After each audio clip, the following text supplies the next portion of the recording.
सुप्रभात बच्चों, आज हम अपनी हिंदी पाठ्य पुस्तक का तीसरा अध्याय राम नरेश त्रिपाठी द्वारा रचित पथिक कविता का अध्ययन करेंगे। पथिक कविता में हमने 4 पद्यांशों का अध्ययन कर लिया था।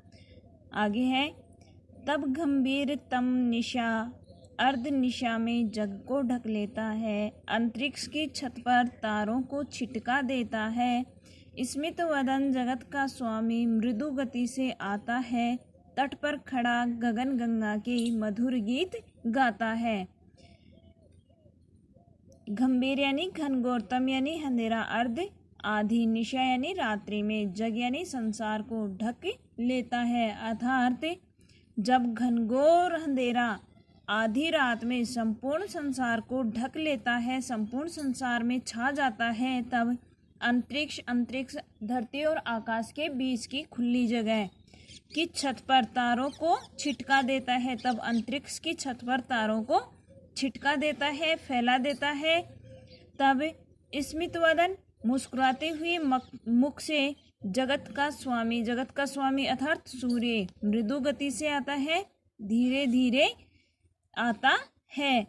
कि जब अंतरिक्ष की छत पर तारों को छिटका देता है चंद्रमा, तब स्मित मुस्कुराते हुए मुख से जगत का स्वामी सूर्य मृदु गति से आता है।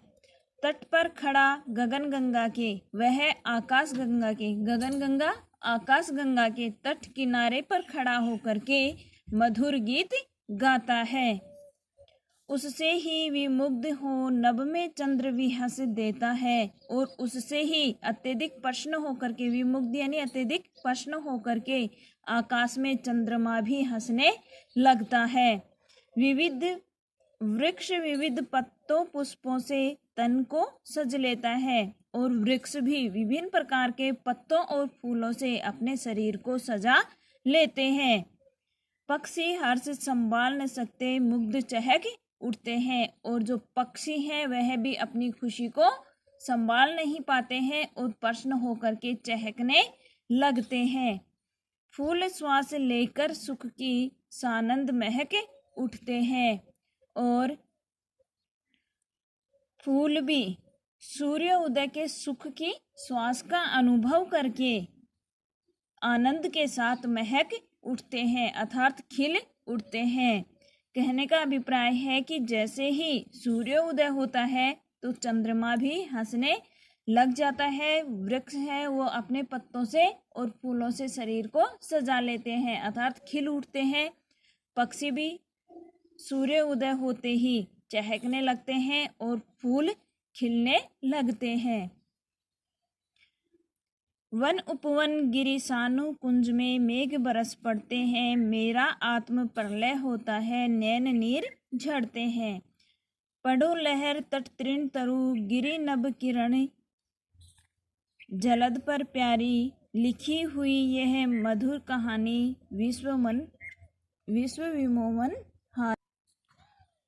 इस पद्यांश में कवि प्रकृति में चल रही प्रेम लीला अर्थात सूर्य उदय से पूर्व आकाश गंगा के तारों का जगमगाना, चंद्रमा का हंसना, वृक्षों का सजना और पक्षियों का चहकना, फूलों का महकना देख करके उसके मन में भी प्रेम उन्माद प्रकट होता है। और पथिक कहता है कि वह भी अपने वन उपवन में,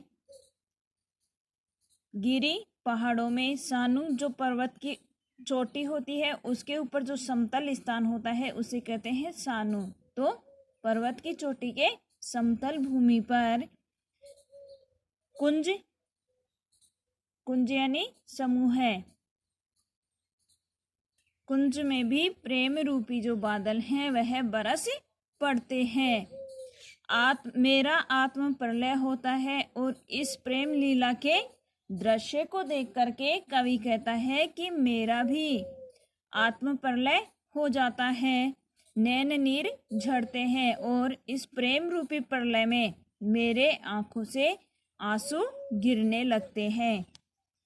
पढ़ो लहर तट तृण तरु गिरि नभ किरण जलद पर प्यारी। पथिक कहता है कि हे प्रिय, यह जो कहानी है अर्थात प्रेम की जो ये कहानी है वो चारों तरफ चल रही है और इसे तुम लहर, सागर की लहरों में, पेड़ों में, पत्तों में, गिरी पहाड़ों में, नभ आकाश में, किरणों में और बरसते हुए बादलों में इस कहानी को पढ़ो कि हे प्रिय, तुम सागर की लहरों में, किनारों पर, तिनकों पर, पत्तों पर, पहाड़ों पर और आकाश में, किरण में और बरसती हुई किरणों में बादलों की यह तुम प्रेम कहानी पढ़ो। लिखी हुई यह मधुर कहानी विश्व मनोहर हारी कि यह जो कहानी है प्रेम लीला है, सारे संसार को मोहित करने वाली है, मोहित करने वाले रूप में छाई हुई है। इसे तुम अनुभव करो। कैसी मधुर मनोहर उज्जवल है यह प्रेम कहानी, जी में है अक्सर बन इसके बनू विश्व की वाणी। स्थिर पवित्र आनंद प्रवाहित सदा शांति सुखकर है, आहा प्रेम का राज्य परम सुंदर अतिशय सुंदर है। इस पद्यांश में पथिक अपनी प्रियतमा को कहते हुए कहता है कि कैसी मधुर मनोहर उज्जवल यह प्रेम कहानी है, कि यह जो प्रेम कहानी है सूरज और सागर की, यह जो प्रेम कहानी है यह कितनी मधुर है, मनोहर है, मन को अच्छी लगने वाली है और उज्जवल है। जी में है कि इसे देख करके, जी में है मेरे मन में है, अक्सर बन इसके बनूं विश्व की वाणी, कि मैं इसे अपने शब्दों में व्यक्त करूं और संपूर्ण संसार इसे प्रेम पूर्ण वाणी को सुने। स्थिर पवित्र आनंद प्रवाहित और प्रकृति हमेशा स्थिर होकर के आनंद को प्रवाहित करके सदा शांति सुखकर है, सदा सुखकारी और शांति छाई रहे, सदा इसमें सुख और शांति छाई रहे। आहा प्रेम का राज्य परम सुंदर अतिशय सुंदर है, कि यह जो प्रेम का राज्य है वह अतिशय अत्यधिक सुंदर है। अर्थात इस पद्यांश में पथिक ने प्राकृतिक जो प्रेम है उसे अत्यधिक सुंदर बताया है। धन्यवाद।